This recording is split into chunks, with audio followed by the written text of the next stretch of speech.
one out there that we hadn't gotten to yet. Well, we are just right at 7:04, so I'm going to go ahead and get this meeting started. Good evening, everyone. I am Ginny Ballou. I am the president of the Idaho Democratic Women's Caucus, and we so appreciate you all getting on our call tonight. I'm going to give you just a little quick overview of what we're going to do, and then we'll jump right in.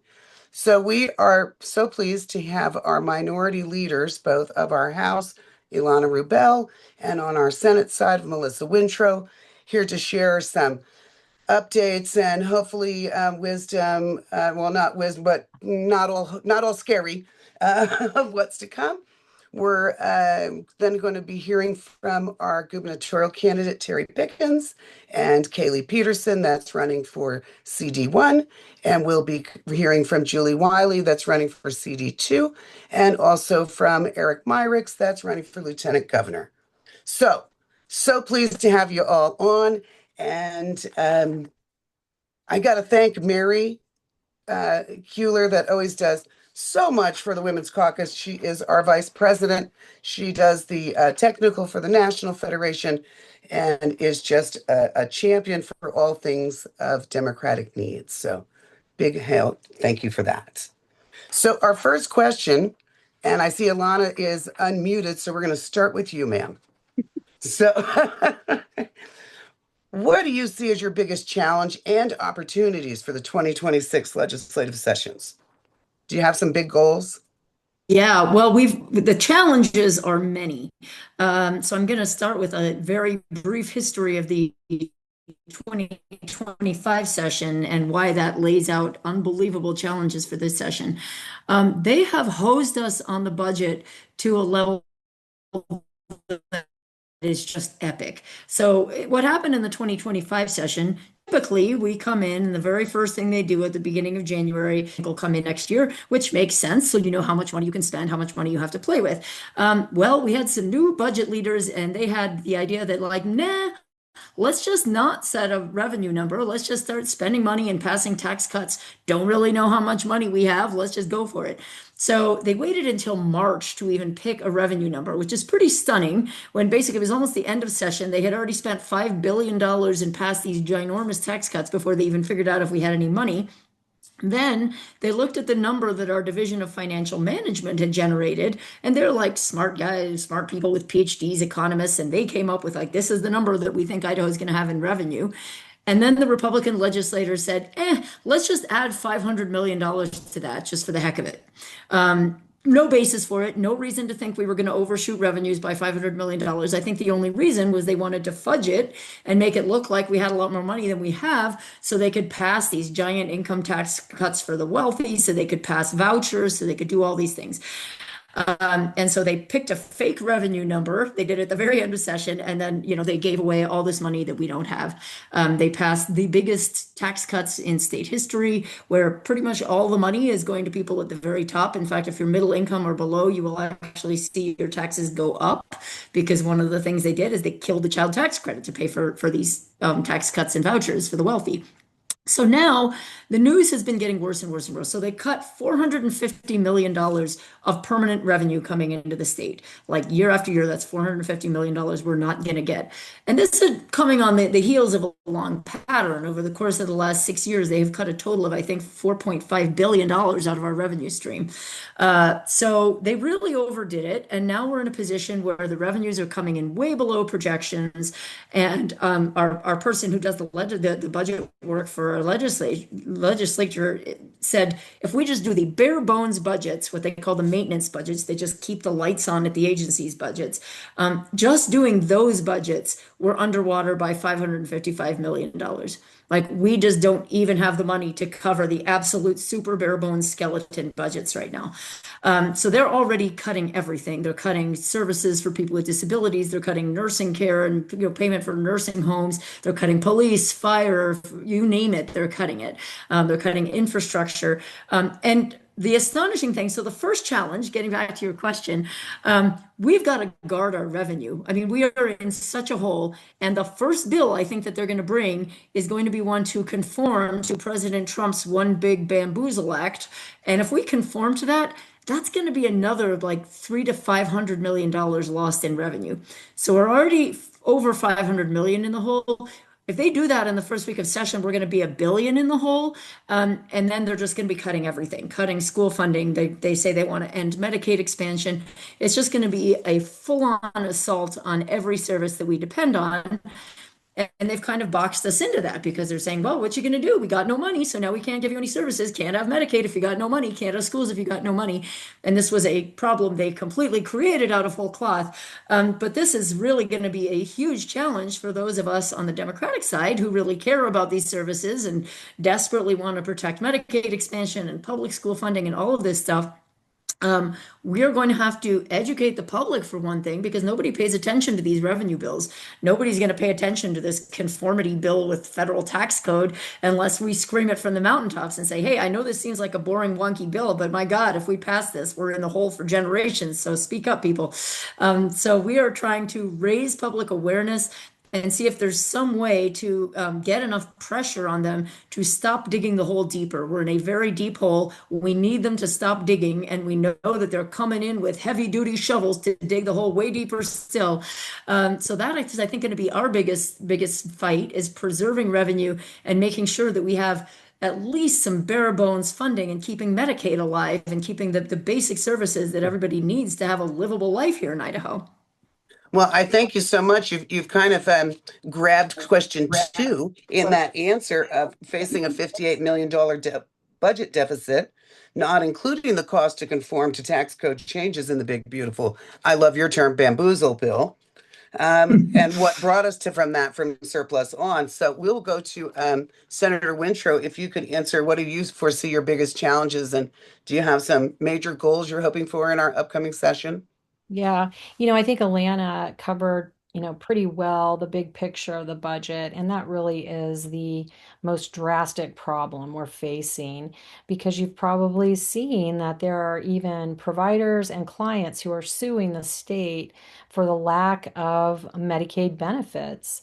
Um, I mean, it's heartbreaking, and the opportunity here is that there are some folks, I think uh, usual or not usual suspects who are starting to clamor about this. And if you saw recently, the Sheriff's Association came out and wrote a letter to the legislature and the governor, basically saying, if you get rid of all these mental health services, and they were very clear and outlined them specifically, it's going to come back on law enforcement and jails, and we're going to see really bad problems on the streets. And they're exactly right. I was overjoyed to see the sheriffs do that because no governor wins. I mean, the governor relies heavily on sheriffs, law enforcement, prosecutors for support in an election. And here they are, very vocally, right in his face, saying, no, this isn't right. So, while we have all these challenges that Alana has done such a great job of outlining, there are some opportunities here to continue to fan those flames and to even encourage your counties and your cities to do what the sheriffs did. Boise City, they did a similar thing and wrote a letter to the legislature and the governor. I've talked to county commissioners and said, look, you need to take that example, put your shoulders back, and fight for your constituents. And obviously, they're fighting selfishly for themselves because now they'll have to deal with it.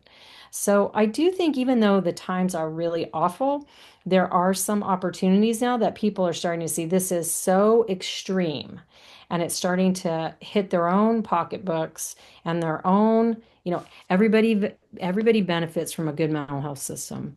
So I think all of us have to continue to raise awareness in our own circles of influence, letters to the editor, grassroots, churches, you name it, and really continue to fan that flame.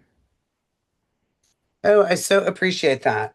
We're always looking at we'll talk later on what we'll have coming up for our winter little Zoom thing, but it'll be along those lines too of being able to make sure we're taking care of each other. Our next question for you both was, Investigate West published a series of articles about the sexual abuses that women in the prison system face. Do you think that there is enough interest in strengthening Idaho's sexual abuse law to protect women? Mm. Do you want me to start on this one, Sure Elaine? thing. Yeah, I think Melissa would be a good one to tackle that. You Yes, know, please. as many of you probably already know, we have one of the largest incarceration rates for women in the country. And those are big questions we're asking a lot of people. Why is that incarceration rate so high? My theory, after going in the prisons and talking to women, is the fact that women face a disproportionate amount of violence than men, sexual and physical abuse. And what happens when women are victims of that kind of violence and abuse? We medicate. We're in trauma, we do different things, we're more apt to reach for, whether it's alcohol, drugs, tobacco, bad relationships. And a lot of women are getting caught in that terrible circle, and then they're being re-traumatized in prison. Um, I have met with the director of IDOC. The person that wrote all those articles reached out to me and we had a conversation. And so there are some question marks around some of the things that were asked. So, I am doing what I can with her to ask those hard questions and to see what is it we need to do and what is going on. And so Derek Bree, or Bree Derek, excuse me, she's been very open and willing to talk. And I think she really wants to see good things. There's a lot of complications with all those cases. There's two major cases that came forefront in those articles. And there's probably some information that hasn't been shared, but regardless, what I shared with her is when you're in a institution under lock and key where people don't have visibility on things, we have to be hyper vigilant in ensuring that people are safe. Now, the one kind of interesting thing as we talk about the budget is we did budget for body cams for all the officers in the facilities. And with these budget cuts, I don't think they can get all the cameras they need, but that would be one of the very best first steps in making sure that all officers wear body cams, and some of the cases that were brought to light wouldn't be an issue because all of that would have been on camera. So, I mean, there are some things like if the legislature, would actually fund things as they should and look at public safety, those kind of things for everyone's benefit, even the guards would appreciate that. Those are the kind of things we need. I'm curious. I know with your work in the prison system, I know some time back, being a family of color, we were aware that we have under 20% people of color in our state, but I believe over 70% people of color in our prison system. Just not thinking that kind of Well, works. I mean, it doesn't work, but we see, from the ICE raids in Wilder and so forth, we see, the aftermath of racist activity and profiling, right? So it shouldn't surprise us in this kind of society. I mean, I don't throw my hands down on that, but we have to work on that on all fronts. Is there anything that we can do as, I'm just going to throw that out there a little off of what we had originally planned, that is safe for women to do as we're driving down our street? I see little posts all the time on Facebook of, oh, I said such and such and this and that. I'll see other people that'll say, oh, just stop and start filming. I have a real, question of safety for people. I'm not asking people to jump into the middle of something, but the Wilder situation was one of those ones that really made you go, yeah, so what's the right thing to do here? Do you have a Well, I tip think of what would be appropriate for us to do when we see these things? Well, I thought the response in Wilder was really effective. And there are people like Alana and I behind the scenes that are making calls immediately. So just for you to know, that afternoon I started getting calls. I got a call from somebody who just didn't know who else to call. And she was a worker in health and welfare. And she said, I just heard that kids are under custody and being taken into a onion shed. And I mean, she was really upset. And immediately I called the Colonel Gardner, and said, what the heck is going on here? I called the Department of Health and Welfare at high level and said, look, there's an accusation of kids being, herded up like animals and put in, not treated well. That's abuse. So what's your role here, especially working with kids? Excuse me. So I can Yeah. tell you, I was very clear with Colonel Gardner about my dissatisfaction with the Idaho State Police. I said, I am a state senator. I said, I would be ignorant to believe you didn't know anything that was going on there. I know you did, and now you're associated with it. I don't care what you did or didn't do. you're now associated with 200 armed people, helmets and guns, hurting people like animals. I said, that is not the state I want to live in, and that's not the kind of budget I want to support. And so we've been in constant communication, trust me.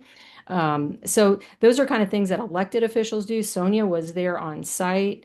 Um, and it's up to us to confront those folks and to hold them accountable as best we can. But I was so impressed with the people in Wilder who showed up and protested. I mean, that got Mhm. attention and it Yes, it made a did. lot of people uncomfortable. So I say continue to do that.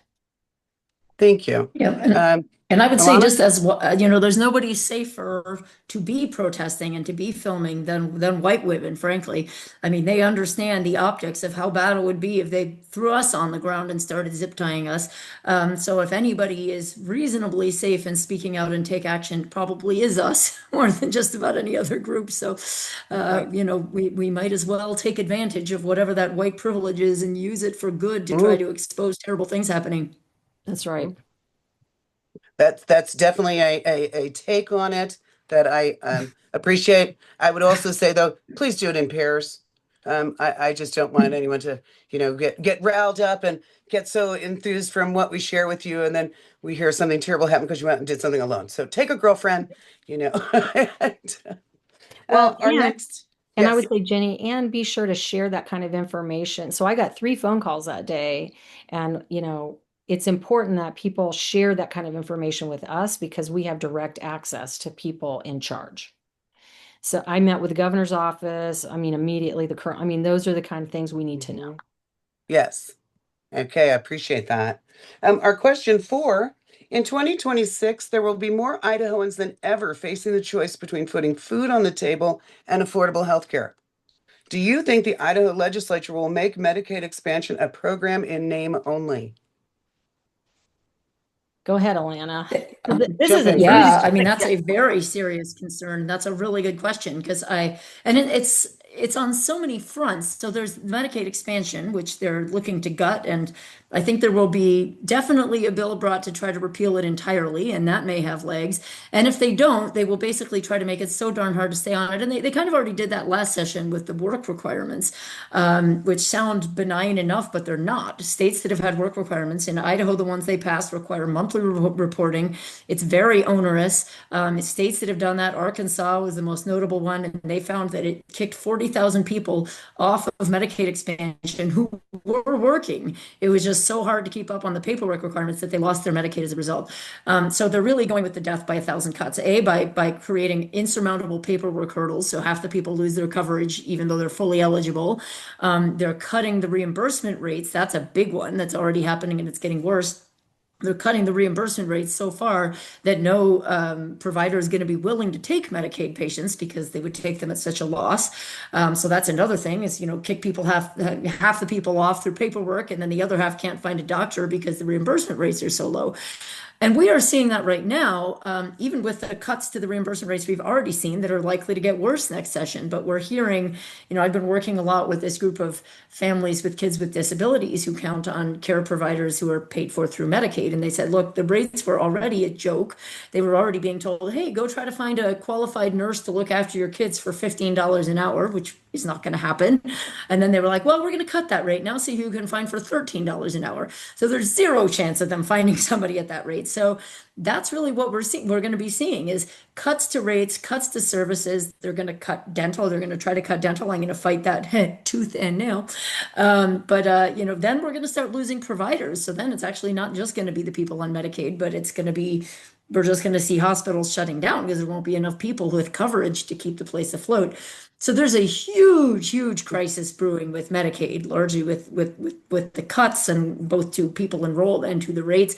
But beyond that, actually, even people on private insurance. So we've got actually what used to be a very good health insurance exchange program in Idaho. You all followed the shutdown at the federal level, where the Republicans refused to renew the subsidies for that program. The rates have gone through the roof, and they're expecting 25,000 people who are on private insurance to lose their coverage. So we're going to know those numbers in about a week, but that was the projection from the expectation from the person who runs that program is we're going to lose at least 25,000 people from private insurance. So we are going to see, even if we are able to keep Medicaid expansion alive, I think we're going to be seeing 60,000 plus people in Idaho losing insurance between all of these assaults on both the private insurance and the public sector with the work requirements.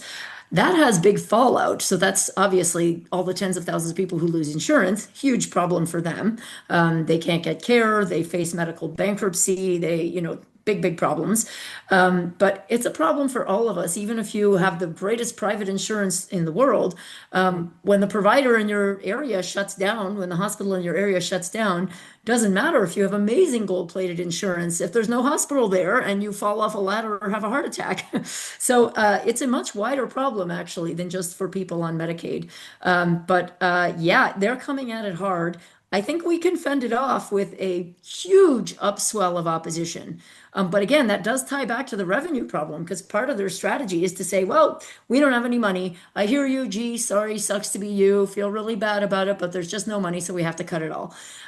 So to some extent, people who want to see Medicaid preserved should probably engage on some of these revenue bills as well, because the horse has left the barn when all the money's gone. Do they not? I guess it's a silly question, but they clearly just don't get the ramifications of I quit my job to take care of my mother for 7 years with Alzheimer's. Any benefits I'm getting, if work requirements are tied in, means I am neglecting the care for my mother for those required hours.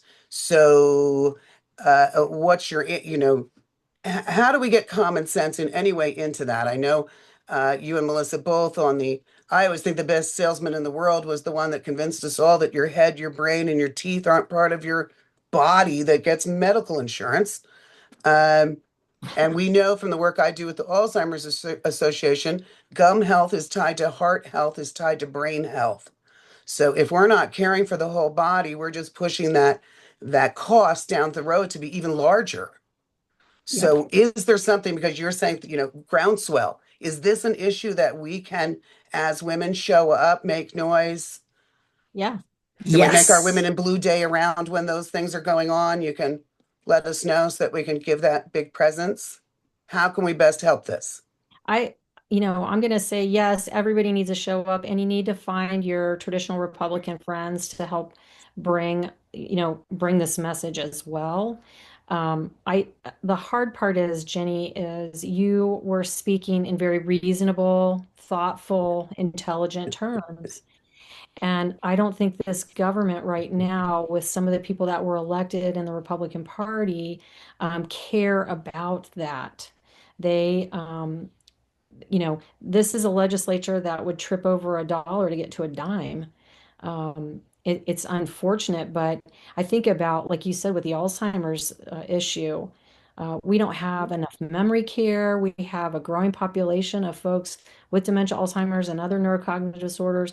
We have this little crisis hold now, but we have no place to put people who don't have a family. The guardian system's broken. It's all broken, mostly because we just continue to starve our government with short-sightedness. But I think everybody, you got to find your Republican friends, everybody, because this is impacting everyone. Bring them along. I mean, what we could do is propose legislation to tax the wealthiest among us, similar to what they're doing in the federal Democratic Party, right?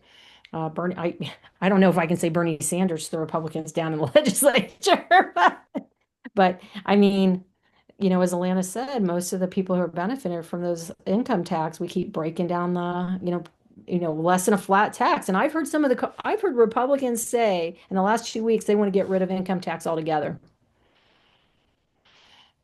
Shock. They just don't see any ramifications for their actions, do they? They Well, just say, "Oh, it we have sounds to good get people. today." We have to get people to the polls, and we have to change the people in those seats because, at the end of the day, it's still a math problem. We lost a seat in the Senate and we lost committee seats. We need at least two more seats in the Senate to actually make a difference. I don't know how many in the House, but, we can't push this back just on the numbers and the votes alone. So we've got to work in elections. So, So will Ginny, I'm we, going to build on what Melissa yes, said. please. You You asked me at the beginning about what I saw coming and the opportunities, and I gave the apocalyptic answer of what's coming, but I didn't get to the opportunities part.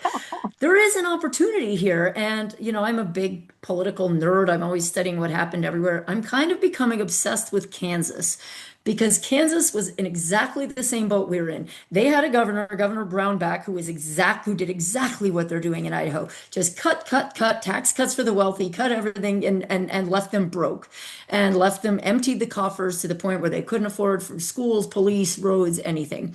And Kansas is a pretty darn red state. They had not elected a Democrat in a very long time at any kind of state or higher level. And things finally got so bad there that people woke up and they were like, normally I would just reflexively vote straight Republican, but boy, these folks kind of pooped the bed. I think it's time to elect a Democrat. And they did. And Kansas elected Governor Laura Kelly for the first time in I don't know how long. And she became the Democratic governor of Kansas. And I think that there's a roadmap there for us to follow. I think they have driven things so darn far with exactly the game plan that happened in Kansas. And I think all these people who are losing their health care, who are losing their everything, I think this is the time to break their cultural habits of voting straight Republican and be like, hey, that habit is not serving you well. It's time to try a new plan. Let's elect Democrats. Yeah. Oh, I love that. Okay, our next question is, according to recent reports, Idaho households are paying significantly more than in prior years just to maintain their standard of living. What concrete legislative actions are you supporting or proposing to address the rising cost of living for everyday Idahoans? I mean, Got a Go, couple. So go ahead, one that Alana. I'm looking at is childcare because they cut the eligibility for who can get childcare grants last year, and I'm looking at legislation to restore that eligibility because actually that we get through this federal block grant, and they cut the eligibility so far that we don't even have enough people to use up the block grant. It's just sitting there unused.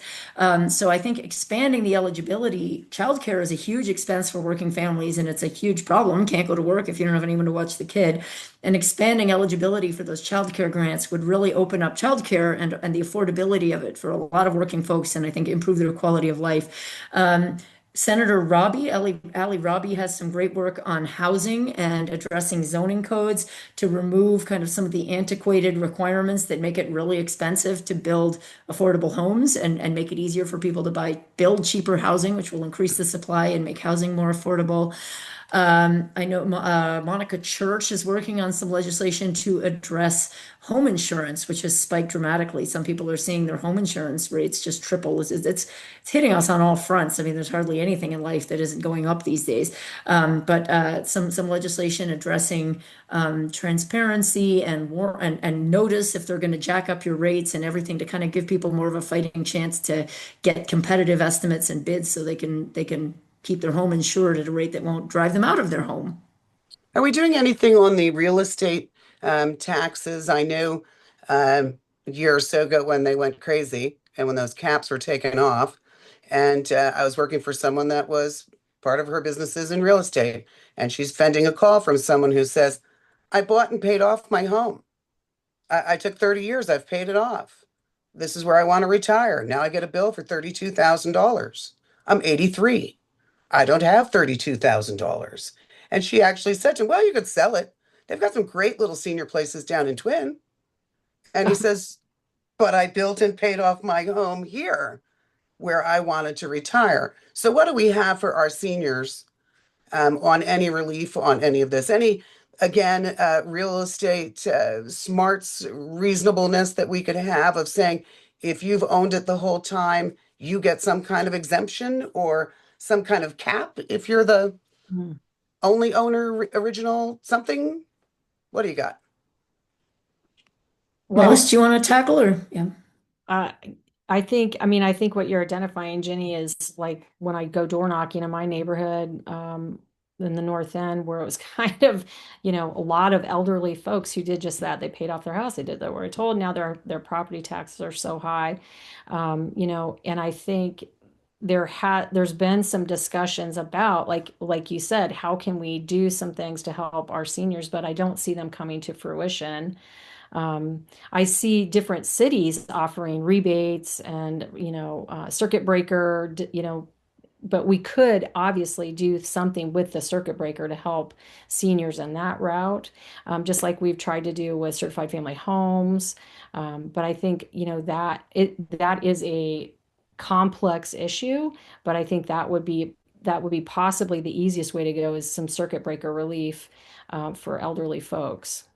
I mean, there are people that Yeah, keep I it. agree. Our circuit breaker laws are way behind. They haven't been updated really adequately in decades. So then for those of you on the call who don't know what the circuit breaker is, it's a property tax relief program for low-income seniors and veterans and folks who need help with their property taxes.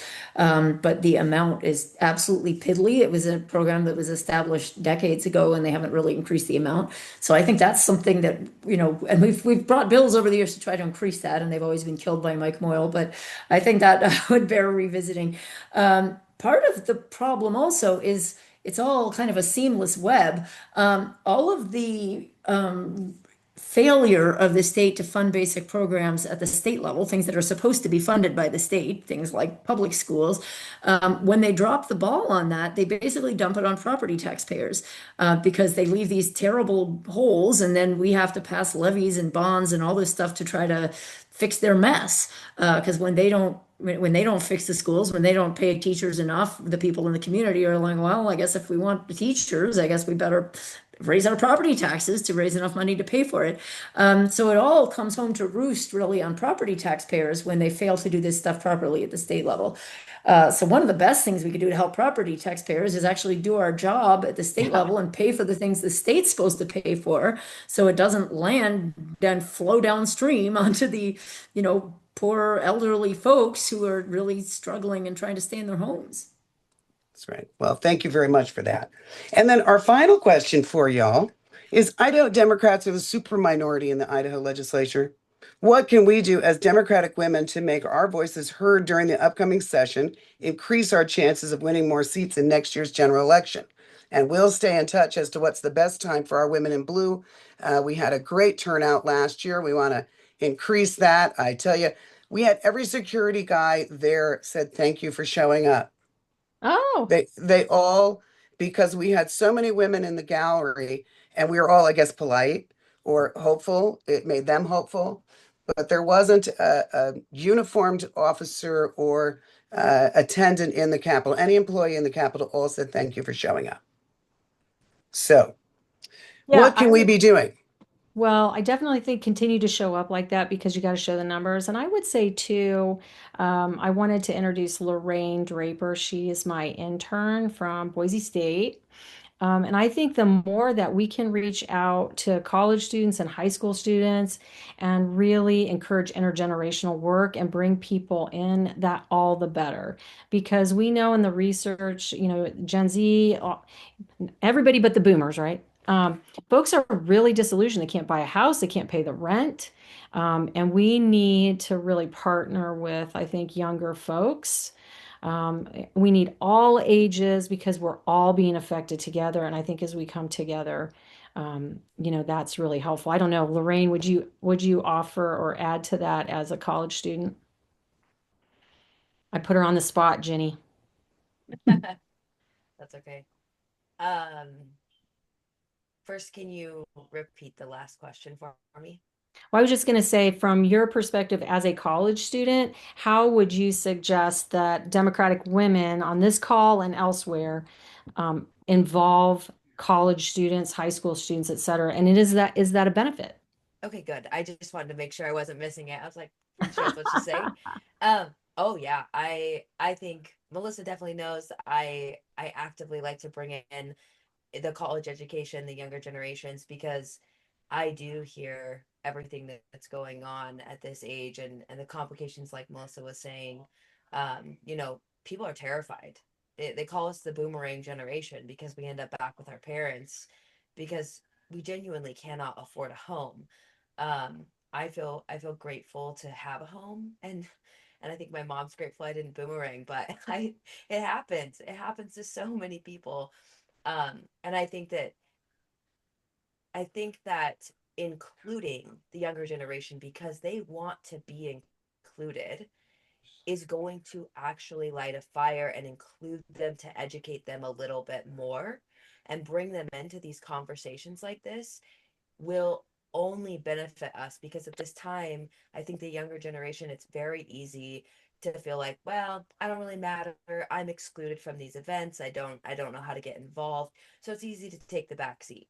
But if we are including them, there's nothing easy about that. And then they want to step in and actually get involved. So yes, I think it is huge. It is very important. Just know you can always reach out to me. I am always happy to connect college students and the younger generation. Awesome. I will definitely be getting a hold of you. And I'm going to put Lindsay Berger on the spot with that little bit of an introduction there because she is our IDYD chair from up north. Lindsay, you want to just say hi and how you see women getting involved and younger women getting involved? Yeah, absolutely. Hi, I'm Lindsay Berger. I'm the president for the Idaho Young Democrats. I mean, right now, I'll be totally honest, I'm having a hard time getting young people to get involved. If you know young people who want to join our IDYD board, we have elections. Applications are open this week. I think the biggest thing, and I think Lorraine already really said it. I think we just need to give folks a seat at the table. I do think it's a two-way street. Like we need to show up and show that we have something to offer as well. And so I think, that's going to be our focus in IDYD, but I think right now young people are just really disillusioned with everything going on. The only reason I was able to buy a house, I just turned 30. I do own a house. My father-in-law died. Like that's how we got money from selling his house. Otherwise it would be a dream far, far in the future, if ever. There would just be no way. I think we just have to keep giving young people a seat at the table, and inviting them. I think right now, I've been saying this a lot. I just got back from the Young Democrats of America conference in Omaha, and it's not sexy to be a Democrat right now.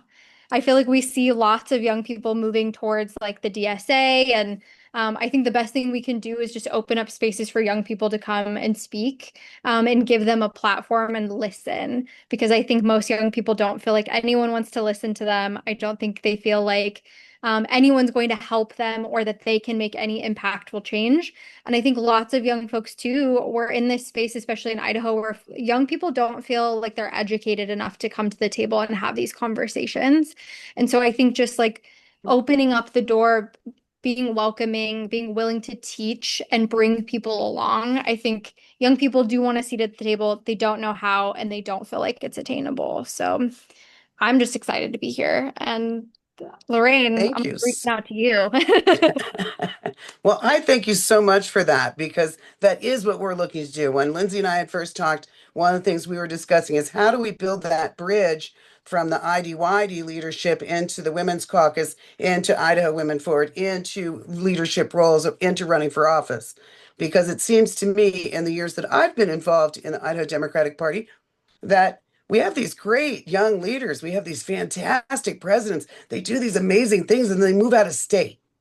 Or if they don't move out of state, they simply just age out, and we don't necessarily see that. And there doesn't seem to be that good transitional path of, how do you become someone super's intern? How do you do those kind of things? So I look forward to us being able to do more collaboration where we can make that happen. So anything last our legislators would like to say before we get on to our hopeful candidates that we're going to all support and help get elected? Go. We need you. I will say we need you. The reason that we still have Medicaid expansion, because remember, the legislature hated it. They tried to block it. They refused to allow a vote on it for 7 years. They did everything in their power. And as soon as we passed it, they brought 20 bills trying to repeal it. But the reason we still have it is because people showed up and they told their stories and they came and they testified in committees and they met with legislators. It makes a difference. They don't always listen, but they often do. And even when they don't listen, it changes the dialogue. It gets in the media when people show up at hearings and tell their stories and write in. We live in a state where it's pretty accessible and it's pretty easy for you to be heard. You can testify remotely in most committees. So if you live around the state, you can just sign up and do it on Zoom. You can show up and just stand in front of the committee and tell your story for 3 minutes. You can write letters to the editor. It's super easy. It takes 5 minutes. It's like 200 words is nothing, and you can get your story and your position in front of thousands of people. Email, and there are many, many ways for you to engage and be heard. Please, please do it, because we can't do it alone. The only way we ever get anywhere is when tons of people show up. That's the only way I've ever gotten bills passed. It's the only way I've ever gotten bad bills stopped, is when an army comes at our back and shows up and speaks up. So please, please do that. We need you more than ever. It's kind of fun. It's exhilarating. It's not as scary at all as you might think it is. And please do it. It's impactful and beyond necessary. Yeah. And I would just say quickly, I think that's so important, especially for folks who are marginalized. If you are somebody who has a little more social advantage than the next person, we're going to see a lot of terrible immigration bills. We're going to see continued attacks on folks who are marginalized. So if you have white skin, if you have some privilege, get out there and really fight for folks who can't. It was just on Sunday, I hosted a listening session for LGBTQ community up north. And the thing, I'm so glad I did it. They just feel so isolated and down, and people moving out of state and just unsafe. So everything we need to bring to bear, everything we can to help other people feel safe, right? And then last but not least, I would say, look, I have hope. I do. When you look at history, if you go back to the founding of this country, the Declaration of Independence is the document, right? Where we're all supposed to be created equal. We need to cling to that. And we've seen movement after movement after movement in this country make progress, backlash, progress, backlash. The backlash right now is pretty hard because we made such great progress. So we need to examine the progress we made, how we got there, how the backlash came, and we've got a sustained movement forward to regain what we've lost and gain more, right? And it's Yes. not going to be a lightning rod necessarily. It's not going to come overnight, because we're going to have to change some things through elections. So it has to be a sustained, long-term groundswell to actually do this. And that starts with all of you and the spheres of influence you have. But I have hope. Oh, thank you so much. And I just can't thank the two of you enough for your dedication, the work that you do, and then sharing all of this with us. I would really love to see if we couldn't do something. If it's not weekly, maybe a bi-weekly. We're letting people know what's coming up, and we just get a little feedback from you of where we can show up best. I do want to get a couple little things I'm going to just hammer all night long. If you're not a member yet of the IDWC, go to idwc.org, click on Become a Member, $10 for seniors, $20 for $10 for students.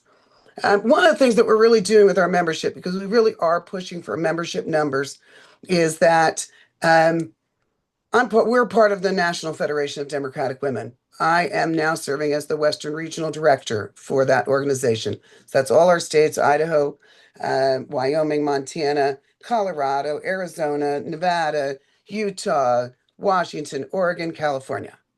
So we've got a really great group of dynamic women going on that are getting things done. And if we don't show those numbers in Idaho, we don't get those resources that we all need to change those seats. So if you can be part of other groups, and I know that the Idaho Women Forward have a phenomenal, not just your reach, and Betty, you know how much I love you, and you're so effective with calls to action. So it's not like you can say, oh, they just scroll. It's not that at all. But if we had a fifth of those numbers, they would pay attention at our PAC meetings. They would pay attention at our DNC things of saying, oh my goodness, do you know that we seem to have woken a sleeping giant in Idaho? Because we are the caucus that is recognized by the state party, that makes us the organization that is recognized by the national, which makes us the organization recognized by the DNC. In numbers in our group get numbers into Idaho. So we're looking at different ways that if you're already a member somewhere else, you just maybe pay $1. We just, because their bylaws say there has to be a dues. So we're just looking at ways of being able to tell national, invest in Idaho, because we all are, and we want them to too. So, and the way we're also going to do that is we're going to elect top of the ticket awesome leaders. And we're going to start off with that top of the ticket with our gubernatorial candidate, Terry Pickens. And I've known Terry for a little bit now. We have been at different meetings together. When she goes to the DNC, she goes and hangs out with my girlfriend, Christine Pelosi. They were sending me pictures of we decided we were twins. They were so cute. Um, she says hi. We were just speaking at an event in Arizona this past weekend. So, Miss Pickens, tell us how we can finally restore some sanity into our state house with a woman of your caliber. Thank you so much for the introduction. I really appreciate it, and I appreciate the time. There's some frustration with running a statewide campaign as the gubernatorial candidate in a state that hasn't elected a Democrat since I was in high school and has never elected a woman. And when you look at polling numbers and where Idaho is on the Trump spectrum, we're about the only state left in the country with still a net positive approval rating of the dictator in chief. So it is a little frustrating when you look at the road ahead, but I have hope. Just like Melissa said, there are a lot of things to be hopeful for. The first and foremost, my opponent, Brad Little, is probably my best running mate right now because he has done every awful thing. He's signed every awful bill. He's now giving speeches on how his budget is impacting Idaho, and his comment is, we'll just have to make do. Well, if that's your plan for how to help Idahoans, that's not a plan at all. And he's making it very easy for me to show that he doesn't have Idahoans' best interests at heart. In fact, he has clearly shown that he does not. I guess his second biggest flaw is he's hitching his wagon to Trump. And I honestly believe that enough is going to happen between now and November 3rd of next year that people are going to, even in Idaho, be completely fed up. And I'm going to use today as an example. I don't know if any of you are following national news or national special elections, but Miami just elected its first Democrat in 30 years and just happens to be a woman as their mayor. And that's Trump country. That's Trump country by 20 points. And she won her election by 20%. So, I mean, in Idaho, I need a 20-point shift to compete, to be fair. I mean, I know the numbers. I know how many Democrats are registered in this state. I've seen the last 3 election cycles in this state. I know how many people are voting Democrat. But that being said, this is not a Trump year. He's not on the ballot. This is the year that the Democratic Party across the board has a real opportunity to get up Senate seats, to pick up House seats in the legislature, to pick up countywide seats, but more importantly, to put Idaho on the map and finally elect a female Democratic candidate for governor. And I'm going to do everything I can between now and November to go all across this state. There are going to be a couple of different things. I ran my lieutenant governor candidacy statewide. I put all my heart and soul into it. I went all over the state. I plan on doing that again. But because we plan on having a bigger budget and we plan on really focusing on what we can do to make Idaho better, particularly the power of the veto with this legislature is really going to be an easy sell to protect Medicaid expansion, to protect the reproductive health care that is restored with my election cycle. The many things that Idahoans want that the elected GOP leadership is ignoring. So from a platform standpoint, it's going to be really basic. People can't afford to live. We got to find ways to make their lives easier, to make it easier for them to get housing, for them to buy groceries, to just live in this state. Because I hate to see people leaving because they're afraid, the LGBTQ community, for example. I especially don't want them to leave because they can't afford to live in Idaho. I mean, it just really racks my brain that people would leave because they can't afford to live here. And that is just a complete failure on the part of the GOP leadership. And that's going to be an easy sell. I really do want to ramp up our digital campaign. And the way that we do that, it's starting to work. We're starting to get there. The traction that we take is algorithm based, unfortunately. I'm going to be taking some lessons from my dear friend Eric Myricks, who's also going to be talking to you on how to get my algorithms to be boosted, because our digital campaign is where we can make a real difference with that 18 to 35 crowd, the crowd that sometimes just doesn't show up to vote because they don't think they have a candidate. But if I'm in front of them, daily, even if they see me in their feed on a regular basis and they go to my platform and they look what I stand for, they're going to realize, regardless of my party affiliation, I'm going to be fighting for all of their needs, for everything, for their freedoms, for their livelihood. And so our digital campaign is going to be significantly ramped up from what we did before with the lieutenant governor race. I also it was a bit of a disadvantage running the lieutenant governor race last round because I didn't have a strong gubernatorial candidate. That's why I decided to run for governor, because I firmly believe that top of the ticket down, we need full ballot participation. We need every seat to have a candidate. We need every office to have somebody to give everybody a choice. And I believe if you get candidates that are strong at the top, all the way down to the bottom, some of those candidates are going to bring people to the polls, and hopefully they'll look at everybody and vote in every race. So we have a great coordinated campaign with IDP going. We're going to, my campaign is going to make a very large investment into that coordinated campaign. So we're going to have door knockers, people making calls, a lot of print media, a lot of mailer media, and working directly with IDLCC, working directly with Idaho, the Idaho Young Democrats, basically a coalition of everybody, every single boot on the ground, to make sure that they know who their candidates are, and that we're all the way up at the gubernatorial race, all the way down to each individual legislative district, county races, because we can't afford to fail this time. We have to win. We have to get some seats back in the legislature. We have to have some leadership at the top that finally puts an end to just the fiscal irresponsibility, the stripping of our freedoms, the stripping of our school budget, just everything that's been happening that gets so frustrating. It makes us want to give up and stop. For those reasons alone, that's why I'm doing this, because I have a lot of energy. I plan on using it. I plan on using it every day for the next, 300 and some days.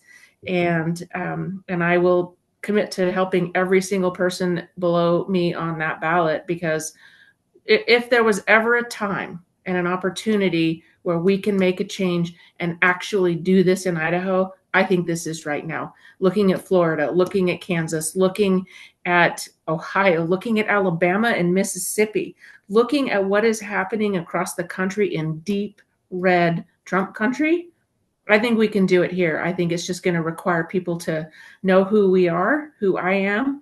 And so I'm going to rely on all of you to help me with that anytime you can, to repost or push my social media. Tell your friends to follow our social media. Anytime we get a like, it boosts the algorithm.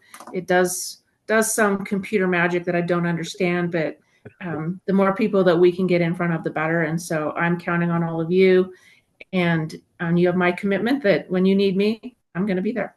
So thank you for your time. And it's going to be an interesting 11 months for sure. Well, Terry, I thank you so much. I thank you for putting yourself out there. You've been such a great representative for us as our national committee woman, representing us at the DNC and taking that leadership role. And why be taking the second position when you have the skills and the heart for the top of the ticket? Yeah. So I so appreciate that. And Terry is going to be taking part at our National Federation convention in June in Las Vegas. And Yes. we're looking for a potential speaking role somewhere there for her. And I just think it would be great for, instead of how we're always writing postcards to Virginia and we do postcards to Georgia and we do postcards, why don't we get the entire Western region writing postcards for Terry? Yes. Let's get everyone, doing calls across the country for Terry. Yes. And for Kaylee and for Julie and for our entire ticket. Because I think nothing would make their heads explode more than having to announce on some of those phone news channels that Idaho has gone blue at the top of our ticket and that the state said no. Because here's the other thing I'm going to tell you just as a statistician, and I've been watching all these things for forever while I've been in Idaho 48 years. We lose by somewhere between 20 and 17%. Mhm. It's not really that big of a number. I don't know that I believe you're going to swing Republicans actually to change it at the time. Um, but I do believe that there's 17 to 20% of people out there that haven't been voting Yep. and that aren't registered. And I think with the young women we've heard from tonight and with all of you that are involved and just the simple magic algorithms of reposting a tweet, a page from what Terry puts out from our next candidates put out, how that just makes that momentum go.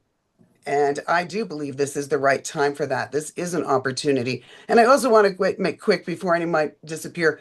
I give a big shout out to all of you that have put yourself out there as being elected. I see Donna Pence on the call.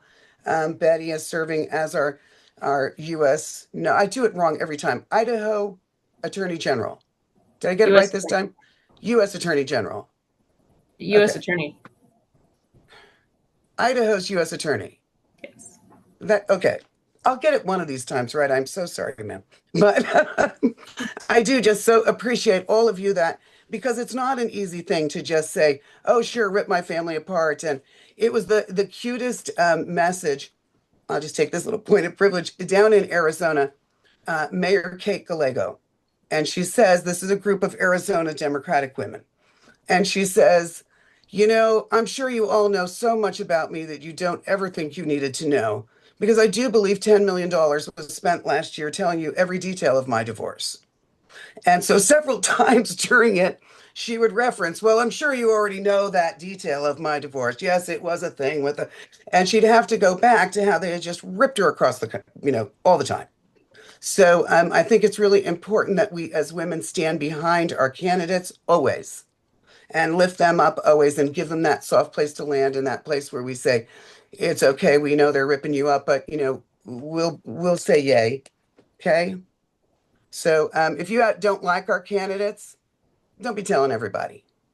You can go and tell them personally what you don't like and see if they can't change your mind. And if they don't, then just be quiet because we really just don't need to be eating our young. We need to take advantage of our opportunities now and go forward and win seats. So, with that in mind, we're going to talk to one of the most tenacious, resilient. She's going to get it done. And I hope it's this time. Miss Kaylee Peterson, we just adore you and we really want to see you elected. So, tell us how we can help you get that done this time.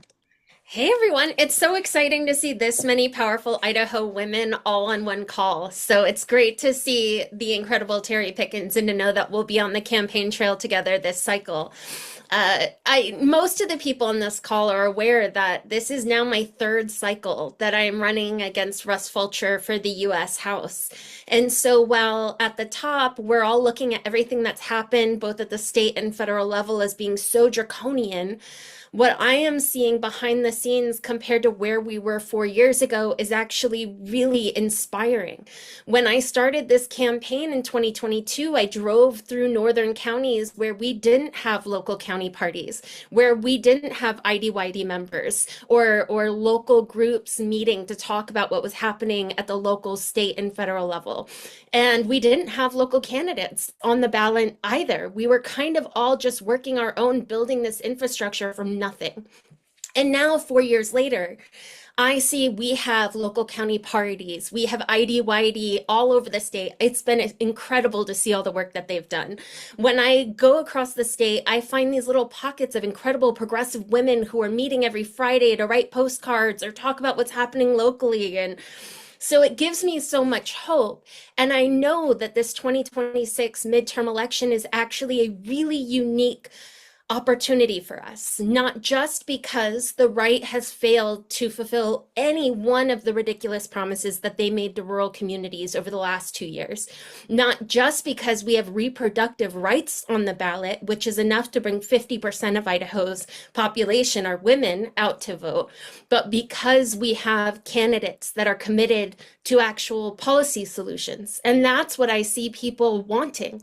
They want to know how people in elected positions are going to address the problems that they're experiencing. This is cost of living, housing, rural health care, education, how women are supposed to find childcare when it is continually one of the most expensive aspects of life. And luckily and unluckily, every elected member of the GOP in this state has failed to address any one of those problems.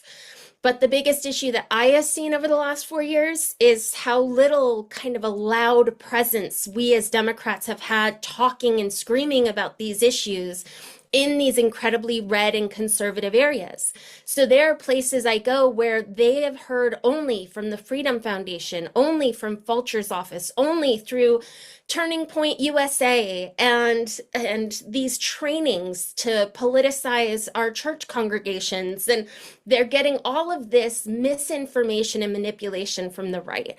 So our job over the next 11 months is to be as loud, as vocal, as visible as humanly possible. There was this story, I actually didn't even think about it, and I just read a comment on Facebook that almost, it made me like a little verklempt.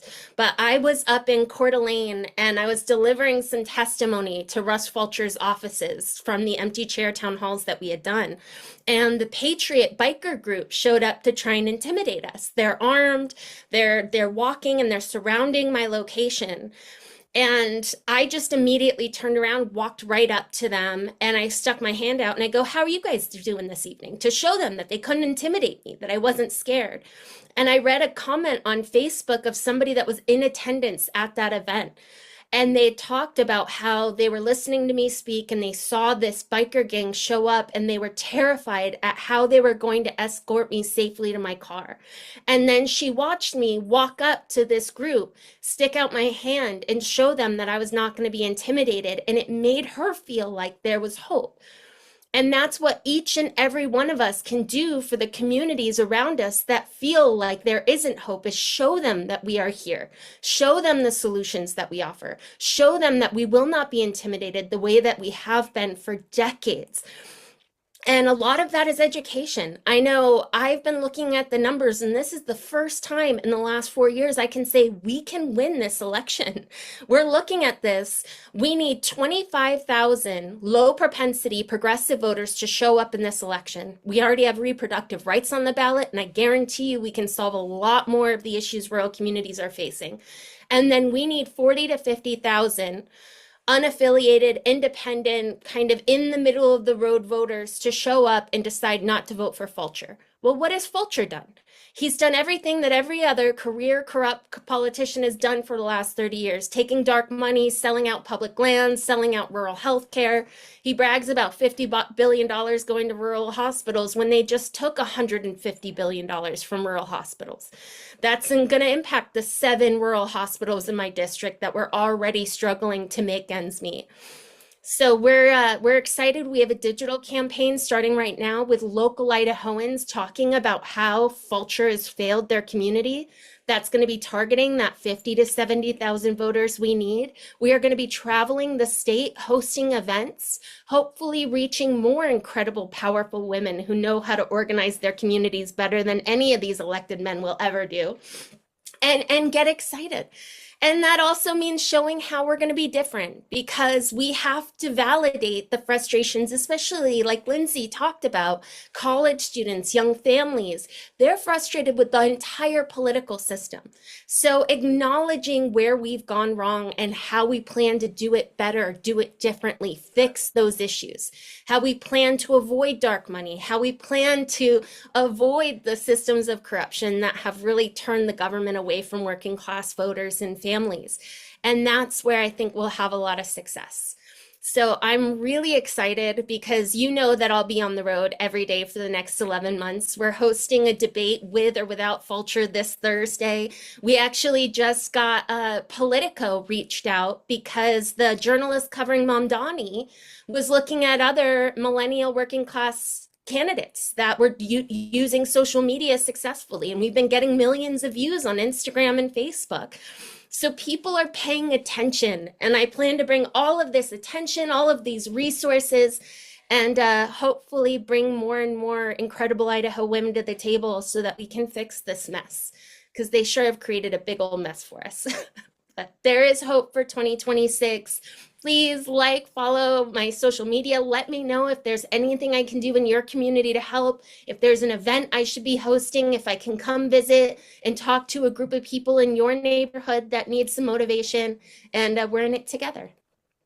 Awesome. Kaylee, thank you so much. Is she not the best? She's so good. So half of us get the amazing Kaylee Peterson to vote for her, and this time we even get an amazing someone else on my side of the state. So, Kaylee, I'm just always so impressed and so glad that you answered Betty's question those 6 years ago as to, hey, anybody thinking of running? I think Bernie Sanders had told us at the DNC that look in the, you need to ask yourself who you agree with. And you got to find somebody you agree with the most because you're probably not going to agree with anybody all the time, not even the one in the mirror. So if you can't find anybody you agree with, then maybe it's time you run. So I just I, am so grateful that you said yes. It's the best thing I ever did. And I always tell people I love my husband more than anybody in the whole world. Best friend, best husband in the world. But I only agree with him like maybe 80% of the time. So when we're judging politicians, we have to be reasonable. But no, best thing I've ever done. And I'm excited for the next 11 months. Yay. Well, we look forward to getting you installed. When I do go to DC to talk to our representatives on behalf of the Alzheimer's Association, I did notice and took a picture of Fulcher's door where I do believe that the protocol is being violated. He has the correct American flag to the left of his door, but instead of the Idaho flag being directly right of his door, it's the white Christian nationalist flag. And then behind that and back a little bit, so I think it's like 6 inches over and then behind, is the Idaho flag with the white nationalist flag pinned onto Idaho so that Idaho cannot get flapped in front of it. I Yeah. I look forward to having someone that doesn't do that. So It's amazing when we don't support white supremacy and Christian nationalism in the state of Idaho, how successful our communities can be. right. I know. Gosh, all this common sense is going to knock me over. So, but thank you so very much. And now we're going to hear from Julie Wiley, who she'll have to tell us what made her finally just say, enough, I'm running. But I've been delighted to get to meet her at some District 16 meetings and chat with her. And my husband and I did some little background. I was calling us the backup dancers behind some videos she was doing to get her campaign going. And Julie, if you'd like to introduce yourself and tell us why CD2 finally has a candidate worth supporting.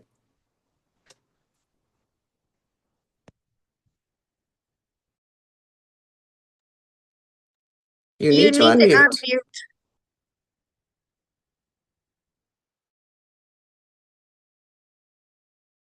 Mute. Oh, there we go. Now I'm unmuted. Okay, cool. I'm Julie Wiley, and I'm a retired mental health and school guidance counselor. Like many of us, I didn't begin life with a soft landing. My early years were shaped by hardship and scarcity. And by the time I was 8 years old, I was doing homework at night after babysitting, shoveling snow, and cleaning homes. And even though everyone in our household worked, we still relied on government assistance. Food stamps and free school lunches kept us fed. County health clinics gave us medical care when we needed it. State universities were affordable, and the federal Pell Grant covered everything except what I earned working summer jobs. When I graduated, my husband and I carried no student debt, and that allowed us to buy a home and raise our children. But those days are gone. Grocery prices have skyrocketed while SNAP benefits are being cut. Corporations have driven up the cost of housing. groceries, healthcare, and prescription drugs. For people relying on Medicaid for basic medical or mental health care, support is slipping further and further out of reach.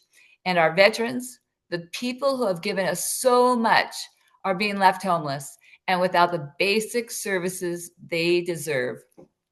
We're told these cuts are necessary because Republican leaders say their billionaire donors need a $1 trillion tax cut. Big corporations and billionaires have rigged the system for too long. They've robbed us of our power to create the lives we deserve. And that is why I stepped up for Congress. We're the richest country in the world. It's time, past time, to recognize healthcare as a human right and create a universal healthcare system for everyone. It's time to build a free, high-quality childcare system and fully fund public education in a way that reflects our love and our value for every child. Not having affordable housing is inexcusable. What are we waiting for? And let me be very, very clear about this. Keep your hands off our public lands. They belong to us. This campaign isn't about political sides. It's about people. It's about taking back our power and restoring the American dream. I'm Julie Wiley. I'm running for Congress. Come join us. We got the people. We got the courage. We got the vision. Now let's take back our power together. We'd love for you to come volunteer with us. You're welcome to help us with financial support. You can find me on julieforcongress.org. And I am so grateful that you invited me here tonight. Thank you. Thank you, Julie. Just the idea of having someone in Congress that could say, maybe things went bad when we took counselors out of schools. Maybe when we stopped giving people a way to find out how to deal with their feelings, maybe that wasn't a good idea. It just seems like it might be kind of. For those of us who grew up during a time where there were benefits for everybody, that you had an option and that you could get out of poverty, that's disappearing. That's just disappearing. And we all talk about, what's the quote? Oh, I love yours. But most people are 1 month from a major crisis. But what's your line, Ginny? But you're not, there's maybe only one of us that is 1 month away from becoming a billionaire. I mean, there may be somebody out there that has that phenomenal idea, so I can't say no one. But at least 90% of us are only a few bad months away from some really bad situations. Yeah. I really appreciate your honesty and your genuineness in telling of where you came from. Oftentimes I'm the only one saying, yeah, we lost our home because of my medical bills and it was terrible. And yeah. And so we have to remind, everyone has talked about this in our social groups, or for me, I play pickleball at 6 a.m. at the Flying Pickle. 80% of the people I'm playing with are Republicans. And they see my character and integrity there, and it confuses them, and they have a hard time with it because they adore me, but they know I'm not running as a Republican. So they ask me questions and we can talk. And then they say, I'm voting for you because I know who you are.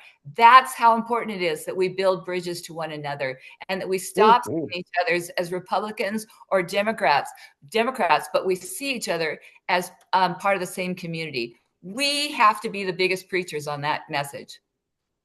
Love that. Melanie Falwell talks often of if we look at it, there's 10. It's a table of 10 people.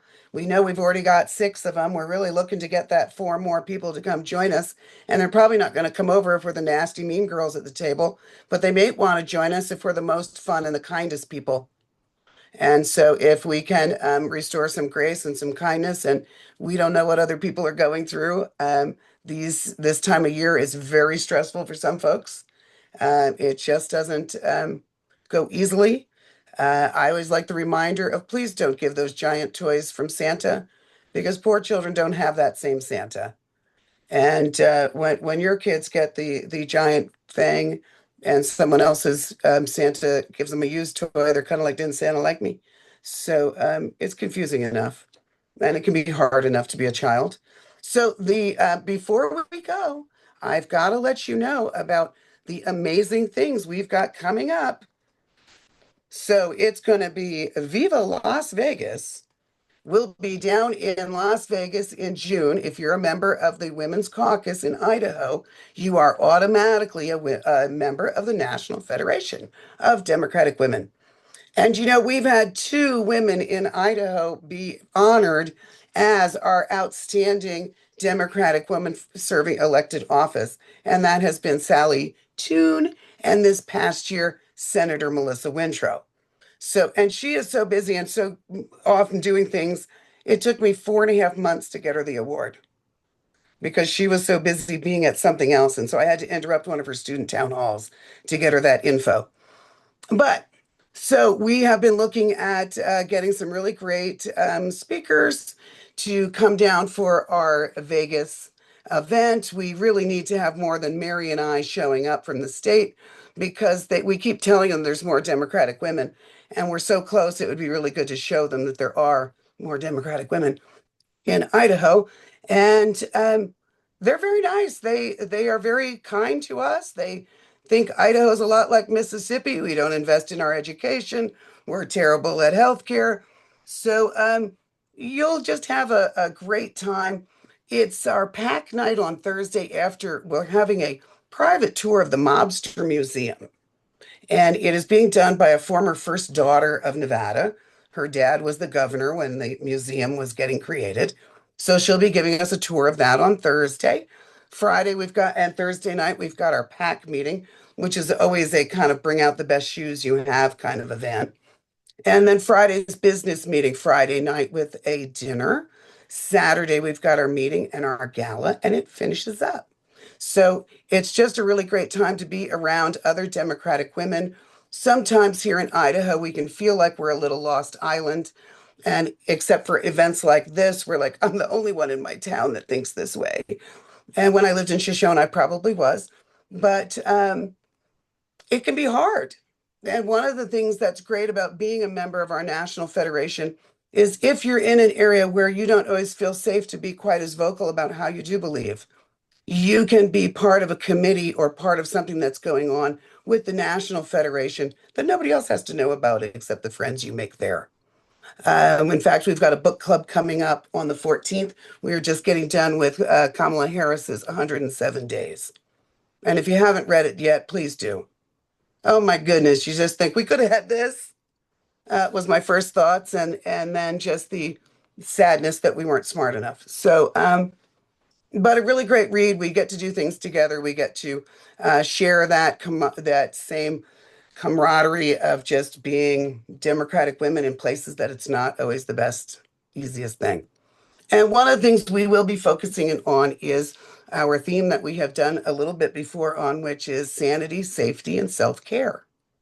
So sometimes you just need a little help to be able to stay sane with the things that are going on.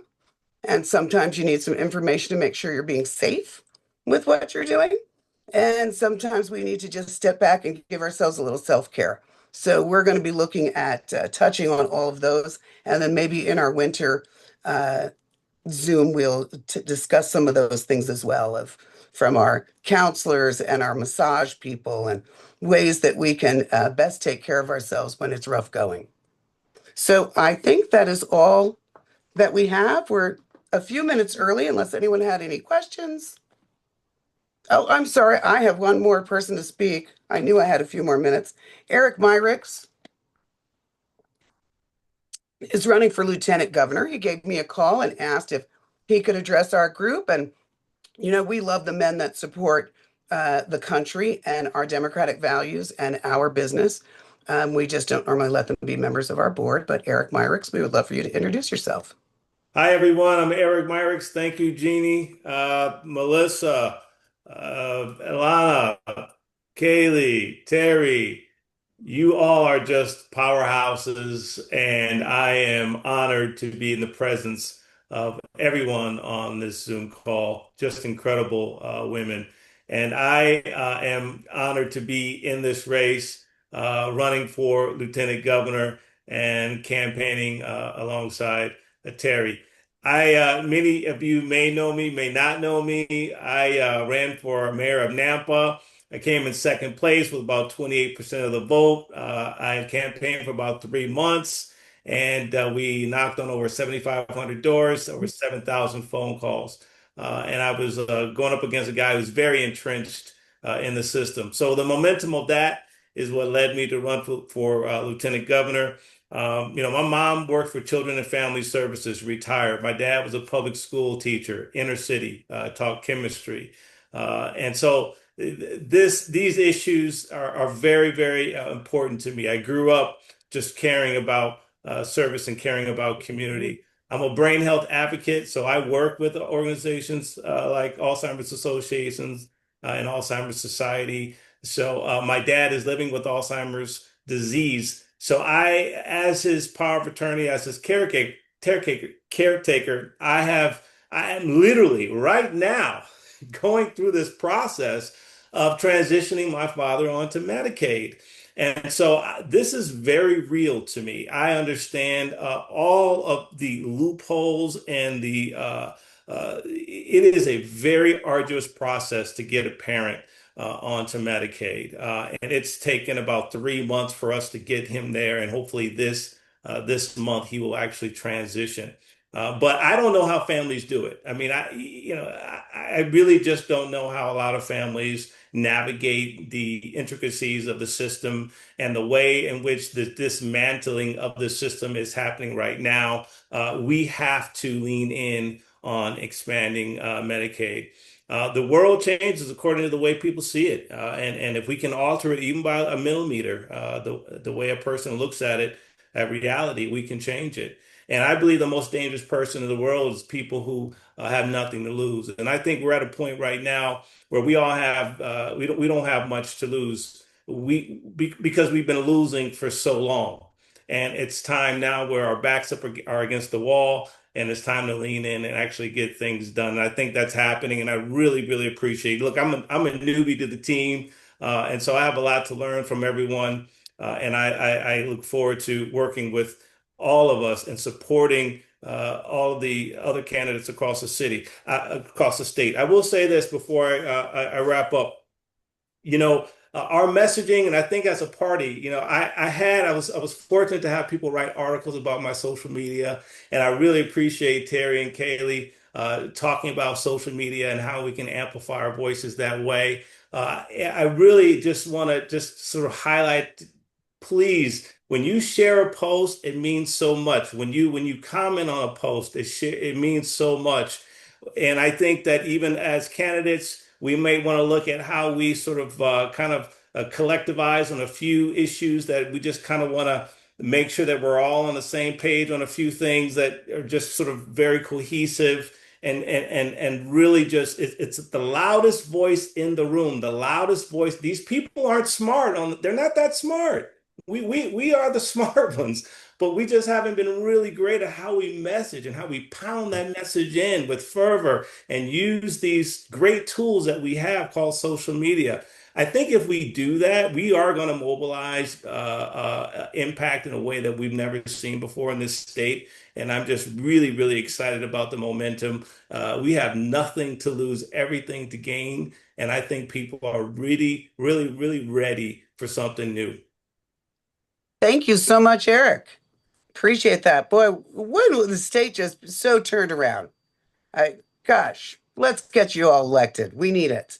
And other seats as well. I appreciate everyone that spoke tonight, from Julie Wiley, Kaylee Peterson, Terry Pickens, to Minority Leader Rubel, to Minority Leader Wintro, for Eric. We so appreciate you putting yourselves out there. We appreciate you sharing it with us. And let's move forward and have a little restful time over the holidays and get ready in January to just come out and get these people elected. Let's make some changes in our state. Wishing you all the best, and thanks so much for joining us tonight.